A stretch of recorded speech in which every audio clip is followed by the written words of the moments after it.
നമസ്കാരം. നമ്മുടെ കേരളം ഇന്ന് ചർച്ച ചെയ്യുന്നത് വളരെ ഗൗരവമുള്ള ഒരു വാർത്തയാണ്. ഇന്നലെ വരെ സർവാധികാരിയായിരുന്ന മുൻ മുഖ്യമന്ത്രി പിണറായി വിജയന്റെ മകൾ വീണ വിജയൻ കഴിഞ്ഞ ദിവസം കൊച്ചിയിലെ എൻഫോഴ്സ്മെന്റ് ഡയറക്ടറേറ്റ് ഓഫീസിൽ 8 മണിക്കൂർ നീണ്ട ചോദ്യം ചെയ്യലിന് വിധേയയായ വാർത്തയാണ് മാധ്യമലോകം ഇന്ന് സംസാരിച്ചുകൊണ്ടിരിക്കുന്നത്. രാവിലെ 10:30 അവരെത്തി. വലിയ പോലീസ് സുരക്ഷയിലെ ഭർത്താവും MLA-യുമായിട്ടുള്ള മുഹമ്മദ് റിയാസ് വീണയെ അവിടെ കൊണ്ടുവന്ന് ഇറക്കി. മാധ്യമപ്രവർത്തകരും നാട്ടുകാരും ഒക്കെ നോക്കി നിന്നെങ്കിലും അവരെയൊന്നും നോക്കാതെ, ആരുടെയും മുഖത്ത് നോക്കാതെ വീണ നേരെ ഇഡി ഓഫീസിലേക്ക് പോവുകയും ചെയ്തു. ഏതാണ്ട് രാത്രി 8 മണിയോടെ ചോദ്യം ചെയ്യലൊക്കെ കഴിഞ്ഞു. അത് കഴിഞ്ഞ് പുറത്തിറങ്ങിയപ്പോഴും ആരെയും നോക്കിയില്ല. ഒരു കറുത്ത മാസ്കും ഒക്കെ ധരിച്ച് മുഖം കുനിച്ച് അവർ മടങ്ങുകയും ചെയ്തു. കഴിഞ്ഞ 10 വർഷമായി ഈ നാടിനെ നിയന്ത്രിച്ചിരുന്ന പ്രധാന അധികാര കേന്ദ്രങ്ങളിൽ ഒന്നായിരുന്നു ഈ വീണ വിജയൻ എന്ന് നമ്മൾ മറക്കരുത്. നമ്മുടെ മുൻ മുഖ്യമന്ത്രിയുമായി ബന്ധപ്പെട്ട പല സാമ്പത്തിക ഇടപാടുകൾക്ക് മുമ്പിൽ നിന്നത് വീണ വിജയനാണ് എന്ന ശക്തമായ ആരോപണം ഇന്ന് വളരെ ശക്തമായി തന്നെ അന്തരീക്ഷത്തിലുണ്ട്. ഈ ഇടപാടുകൾ നടക്കും, ഇങ്ങനെയുള്ള എക്സാലോജിക്ക് അടക്കമുള്ള CMRL അടക്കമുള്ള ഇടപാടുകൾ നടക്കണം എന്ന് അറിഞ്ഞുകൊണ്ട് തന്നെ, അല്ലെങ്കിൽ അതിനു വേണ്ടി തന്നെയാണ് പിണറായി വിജയൻ മുഖ്യമന്ത്രി ആകുന്നതിന് മുമ്പ്, അതിന് തൊട്ടു മുമ്പ് ബാംഗ്ലൂരിൽ ഒരു എക്സാലോജിക് എന്നൊരു കമ്പനി സ്ഥാപിച്ചത് എന്നാണ് പറയപ്പെടുന്നത്. അല്ലെങ്കിൽ ഈ ഇടപാടൊക്കെ കഴിഞ്ഞ ശേഷം ആ കമ്പനി പൂട്ടേണ്ട ആവശ്യമില്ലല്ലോ. വീണ വിജയൻ മാത്രമായിരുന്നു ഈ കമ്പനിയുടെ ഒരേ ഒരു ഡയറക്ടർ. അതൊരു 1% കമ്പനിയാണ്. ഇതൊരു സാധാരണ ബിസിനസ് കമ്പനി ആയിരുന്നില്ല. ഒരു തരത്തിൽ പറഞ്ഞാൽ വൻകിട കമ്പനികളിൽ നിന്ന് പണം വാങ്ങാൻ മാത്രമായി ഉണ്ടാക്കിയ ഒരു ഒരു പേപ്പർ കമ്പനി, അല്ലെങ്കിൽ ഒരു കമ്പനി. ഈ കമ്പനിയിലേക്കാണ് പല പ്രമുഖരും പല സ്ഥാപനങ്ങളുമൊക്കെ കോടികൾ മാസപ്പടിയായി നൽകിയിരുന്നത്. അതിൽ പ്രധാനപ്പെട്ട ഒന്നായിരുന്നു കരിമണൽ കർത്താരുടെ കമ്പനിയായിട്ടുള്ള CMRL എന്നതാണ് വാർത്തകൾ പുറത്തു വരുന്നത്. 2019 ഇൻകം ടാക്സ് നടത്തിയിട്ടുള്ള റെയ്ഡിൽ പിടിച്ചെടുത്തിട്ടുള്ള 700-ലധികം പേജുകളുള്ള ഒരു രഹസ്യ ഡയറി ഉണ്ട്. ആ രഹസ്യ ഡയറിയിൽ നിന്നാണ് ഈ മാസപ്പടിയുടെ കഥകൾ ആദ്യം പുറത്തു വരുന്നത്. ഒരു സാധാരണക്കാരൻ ബാങ്കിൽ നിന്ന് ചെറിയൊരു തുക വായ്പ എടുത്താൽ പോലും 100 കൂട്ടം ചോദ്യങ്ങൾ ചോദിക്കുന്ന അധികാരികൾ ഇവിടെയുണ്ട്. എന്നാൽ ഇവിടെ കോടിക്കണക്കിന് രൂപയാണ് ഈ കമ്പനിയുടെ അക്കൗണ്ടിലേക്ക് ഒഴുകിയത്. എത്ര പേർ ചോദിച്ചു, ആര് ചോദിച്ചു എന്നതിനെ കുറിച്ചൊന്നും ഒരു വാർത്തയും ഈ നിമിഷം വരെ ഇല്ല. നിയമപരമായി ബാങ്ക് അക്കൗണ്ടിലൂടെയുള്ള പണം അത് നൽകുകയും GST അടയ്ക്കുകയും ഒക്കെ ചെയ്തത് കൊണ്ട് ഇത് വെളുത്ത പണമാണ് എന്നാണ് ഇപ്പോ വാദം. പക്ഷെ ലളിതമായി പറഞ്ഞാൽ, നമ്മൾ ഒരു കള്ളപ്പണത്തിന് കൃത്യമായ നികുതിയോ GST-യോ ഒടുക്കിയത് കൊണ്ട് അതുകൊണ്ട് മാത്രം ആ പണത്തിന്റെ ഉറവിടം ശുദ്ധമാകുമെന്ന് പറയാൻ പറ്റുമോ? അതൊരു കള്ളപ്പണമല്ല, അത് വെള്ളപ്പണമാണെന്ന് പറയാൻ പറ്റുമോ? ഈ ഒരു യാഥാർത്ഥ്യമാണ് income tax interim settlement board കണ്ടെത്തിയത്. ഇത് വാർത്തയാവുകയും നമുക്കറിയാം SFIO കേസെടുക്കുകയും അത് അന്വേഷിക്കുകയും ചെയ്തതോടെ കാര്യങ്ങൾ വളരെ ഗുരുതരമായി മാറുന്ന ഒരവസ്ഥ കണ്ടു. SFIയുടെ അന്വേഷണവും അവരുടെ കണ്ടെത്തലുമൊക്കെ വലിയ വാർത്തകൾ ആവുകയും ചെയ്തു. നിലവിൽ ഈ കള്ളപ്പണ ഇടപാടുകളുടെ ഒരു പശ്ചാത്തലം, ആ പശ്ചാത്തലത്തെക്കുറിച്ച് വളരെ വ്യക്തമായി അന്വേഷിക്കേണ്ടതുണ്ട്. ഇത് എന്തിനു വേണ്ടിയാണ്, എന്ത് സർവീസ് ആണെന്ന് അറിയേണ്ടതുണ്ട്. ഓക്കെ, ശരിയായ ഇടപാട് തന്നെ, പക്ഷേ ഇടപാട് എന്താണ് എന്ന് അറിയേണ്ടതുണ്ട്. വലിയ രാജ്യവിരുദ്ധതയുണ്ടോ, മറ്റെന്തെങ്കിലും തീവ്രവാദ പ്രവർത്തനം ഉണ്ടോ, അന്വേഷിക്കണ്ടേ? കുറെ പണം വന്നു, കുറെ പണം അങ്ങോട്ട് കൊടുത്തു, കുറെ പണം ഇങ്ങോട്ട് കൊടുത്തു, അതിന് GST കൊടുത്തു, അല്ലെങ്കിൽ ടാക്സ് കൊടുത്തു എന്ന് പറഞ്ഞിട്ട് കാര്യമില്ലല്ലോ. അതുകൊണ്ട് തന്നെ ശക്തമായ അന്വേഷണവുമായിട്ട് ED മുന്നോട്ട് പോയിക്കൊണ്ടിരിക്കുന്നു.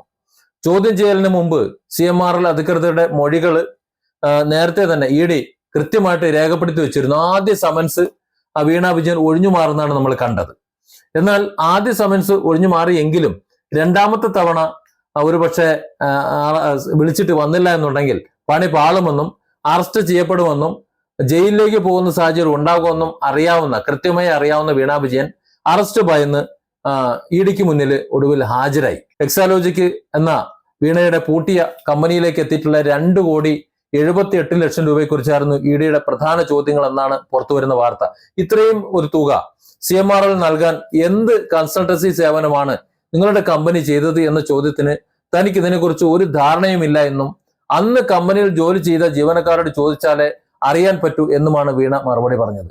അല്ല, ഇവിടെയാണ് ഏറ്റവും വലിയ ഒരു സംശയം എന്ന് പറയുന്നത്. ആലോചിച്ച് നോക്കൂ, നമ്മൾ നേർക്കുനേർ സംസാരിക്കാറുണ്ട് പല കമ്പനികളിലും ഇടപാടുകളും തമ്മിൽ. കരാറുകളൊക്കെ നേർക്കുനേർ സംസാരിച്ചാണ് ആകാറ്. എന്നിട്ട് ആ പ്രവൃത്തി കൊണ്ട് ചെയ്തു കൊടുക്കുകയാണ് പതിവ്. അത് ആ സംസാരിച്ച കാര്യങ്ങൾ മിക്കവാറും എഴുതി വെക്കാറുമില്ല. അത് വീണ പറഞ്ഞത് ശരി തന്നെയാണ്. പക്ഷേ ആ കൊടുത്തിട്ടുള്ള സേവനങ്ങൾ അവിടെ എഴുതി വെക്കും, അതിന് ചെലവായ തുകയും എഴുതി വെക്കും. അതിന്റെ കണക്കുകൾ ബന്ധപ്പെട്ട കമ്പനിയിൽ ആരാണ് അതിന്റെ ഉത്തരവാദിത്വമുള്ളത് അവരുടെ കയ്യിൽ ഉണ്ടാവുകയും ചെയ്യും. അത് സ്റ്റാഫുകളുടെ കയ്യിൽ മാത്രമല്ല ഉള്ളത്. ഇത് സ്റ്റാഫിനോട് ചോദിച്ചാലേ അറിയാൻ പറ്റുമെന്ന് പറയുമ്പോൾ അതിലെന്തൊക്കെ ചില കള്ളക്കളികൾ ഉണ്ട് എന്ന് ഇ ഡി സംശയിക്കുന്നതിൽ തെറ്റു പറയാൻ പറ്റുമോ? ഒരു കടയുടെ മുതലാളി താൻ മാത്രമാണെങ്കിൽ അവിടെ നടക്കുന്ന ലക്ഷങ്ങളുടെ കച്ചവടത്തെ കുറിച്ച് മുതലാളിക്ക് അറിയില്ല എന്ന് പറഞ്ഞാൽ ആരെങ്കിലും വിശ്വസിക്കുമോ? ഇതാണിപ്പോ അവസ്ഥ.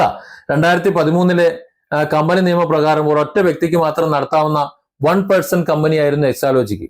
അങ്ങനെ ഒരു 1% കമ്പനി നടത്തുമ്പോൾ വീണ വിജയൻ മാത്രമാണ് അതിന്റെ സർവാധികാരി എന്നിരിക്കെ ഉത്തരവാദിത്വം ജീവനക്കാരുടെ തലയിൽ കെട്ടിവെച്ചിട്ട് ഒഴിഞ്ഞു മാറാൻ ശ്രമിക്കുന്നത് വേണമെങ്കിൽ ഒരു ബുദ്ധിപൂർവ്വമായ നീക്കാണെന്ന് പറയാം. പക്ഷെ അത് നിയമത്തിന്റെ മുന്നിൽ എവിടെ എത്താൻ പോകുന്നില്ല. എട്ടിന്റെ പണി കിട്ടും. ഇതിനിടയിലാണ് കേസിന്റെ ഗതി മാറ്റുന്ന മറ്റൊരു നിർണായക വിവരം പുറത്തു വരുന്നത്. വീണയുടെ വിദേശ അക്കൗണ്ടുകൾ, വിദേശ ബാങ്ക് അക്കൗണ്ടുകൾ, UAE അബുദാബിയിൽ വീണയ്ക്ക് രഹസ്യമായ ബാങ്ക് അക്കൗണ്ടുകൾ ഉണ്ടായിരുന്നുവെന്നും അന്വേഷണം പറയുന്നിട്ട് അത് പിന്നീട് ക്ലോസ് ചെയ്തതായിട്ടുമാണ് പറയപ്പെടുന്നത്. നമ്മളെപ്പോലെ ഒരു സാധാരണക്കാർക്ക് വിദേശത്ത് ബാങ്ക് അക്കൗണ്ട് തുറക്കാനോ പണം സൂക്ഷിക്കാനോ കഴിയില്ല എന്ന് മനസ്സിലാക്കണം. ഒരു ഇന്ത്യൻ പൗരന് വിദേശത്ത് അക്കൗണ്ട് തുറക്കാനും പണം കൈപ്പറ്റാനും റിസർവ് ബാങ്കിന്റെ കർശനമായ വ്യവസ്ഥയുണ്ട്. ഫെമ ആക്ട് എന്ന് പറയും അതിനെ.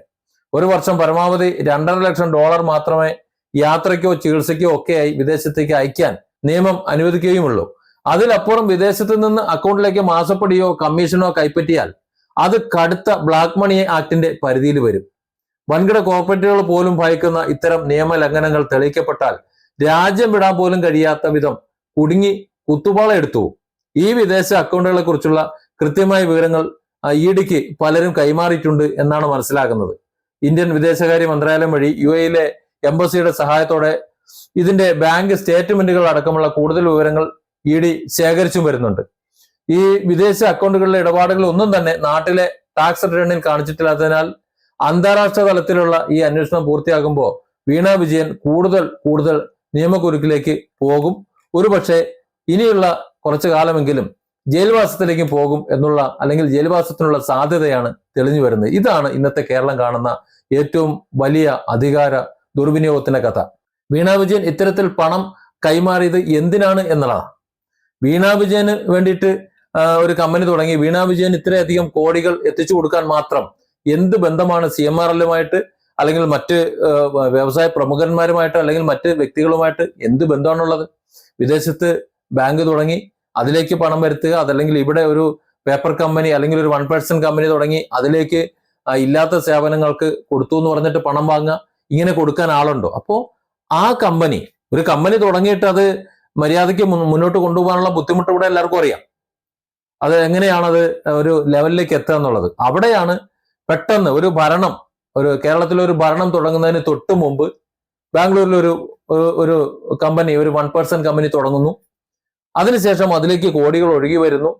ആ കോടികൾ ഒഴുകി വന്നതിന് ശേഷം ആ വന്ന പണത്തിന് GST അടച്ച് ടാക്സും അടച്ചിട്ട് ആ കമ്പനി അങ്ങോട്ട് പൂട്ടുന്നു. എന്ത് സർവീസ് ആണെന്ന് ചോദിക്കാൻ പാടില്ല, എന്ത് അങ്ങോട്ടും ഇടപാട് നടന്നു എന്ന് ചോദിക്കാൻ പാടില്ല, ഒന്നും പറയാൻ പാടില്ല. ഇവിടെ അധികാര ആരോഹണം നടക്കുന്നതിന് തൊട്ട് മുമ്പാണ് കമ്പനി നടക്കുന്നത്. കഴിഞ്ഞ വീഡിയോയിൽ പറഞ്ഞതുപോലെ സഖാവ് പിണറായി വിജയൻ, അദ്ദേഹത്തിന്റെ ഇളയച്ചിയുടെ മകൻ, അതുപോലെ വീണ വിജയൻ, ഇങ്ങനെ ഒരു ശൃംഖല ഇതിന്റെ ഉള്ളിൽ കിടന്ന് കളിക്കുന്നുണ്ട്. അത് ഉദ്യോഗസ്ഥ ശൃംഖലയായാലും ഇപ്പുറത്ത് വ്യവസായ കച്ചവട ശൃംഖലയായാലും അങ്ങനെ കുറെ ശൃംഖലകൾ. ഇതിലുള്ളതാണ് കോടികൾ മറിയുന്നത്. അതിന് ചില കമ്പനികൾ വേണം. വെള്ളപ്പണമാണ് എന്ന് ധരിപ്പിക്കാൻ വേണ്ടി ടാക്സ് അടയ്ക്കണം, GST അടയ്ക്കണം. എന്നാൽ തന്നെ കോടികൾ ഇപ്പുറത്ത് മറിയും. അതിനുവേണ്ടി കളിച്ച കളിയിൽ ഏതായാലും പെട്ടുപോയത് വീണ വിജയനാണ്. അതായത് അപ്പന് വേണ്ടിയിട്ട് പണം പിരിക്കാൻ അല്ലെങ്കിൽ കാശ് വാങ്ങാൻ വേണ്ടി മകളുടെ പേരിൽ പാർട്ടി ഓഫീസിൽ കേന്ദ്രമാക്കി അഡ്രസ്സിൽ ഒരു കമ്പനി തുടങ്ങി വെച്ചിട്ട് ആ കമ്പനി ഇപ്പോ മകൾക്ക് തന്നെ വിനയാകുന്നു. മകൾ ജയിലിലേക്ക് പോകുന്ന ഒരു സാഹചര്യം വരുമ്പോൾ ഒന്നുകിൽ ഈ കണക്കുകൾ എടുത്ത് കൃത്യമായി ഇഡിക്ക് കൊണ്ടുവന്ന് കൊടുക്കണം, അതല്ലെങ്കിൽ പിന്നെ ജയിലിലേക്ക് തന്നെ പോകേണ്ടി വരും, വേറെ മാർഗമില്ല എന്നൊന്ന് വരുമ്പോൾ എന്താണ്, അല്ലെങ്കിൽ എവിടെയാണ് നമ്മളൊക്കെ നിൽക്കുന്നത്, അല്ലെങ്കിൽ നമ്മളൊക്കെ ആർക്ക് വേണ്ടിയാണ് സംസാരിച്ചുകൊണ്ടിരിക്കുന്നത് എന്നും കൂടി ഒന്ന് ആലോചിക്കേണ്ടതുണ്ട്. കൃത്യമായി പറഞ്ഞാൽ ആ ഇഡിക്ക് അടി കൊടുത്തതിന് ജയിലിൽ കിടക്കുന്ന കുറച്ച് ആൾക്കാരുണ്ട്. അവരുടെ അവസ്ഥ കൂടി ഇവിടെ നമ്മൾ ചിന്തിക്കേണ്ടതുണ്ട്. ആർക്ക് വേണ്ടിയാണ് നമ്മൾ അടികൊള്ളുന്നത് എന്നും. Different angles. Don't forget to subscribe and support this channel.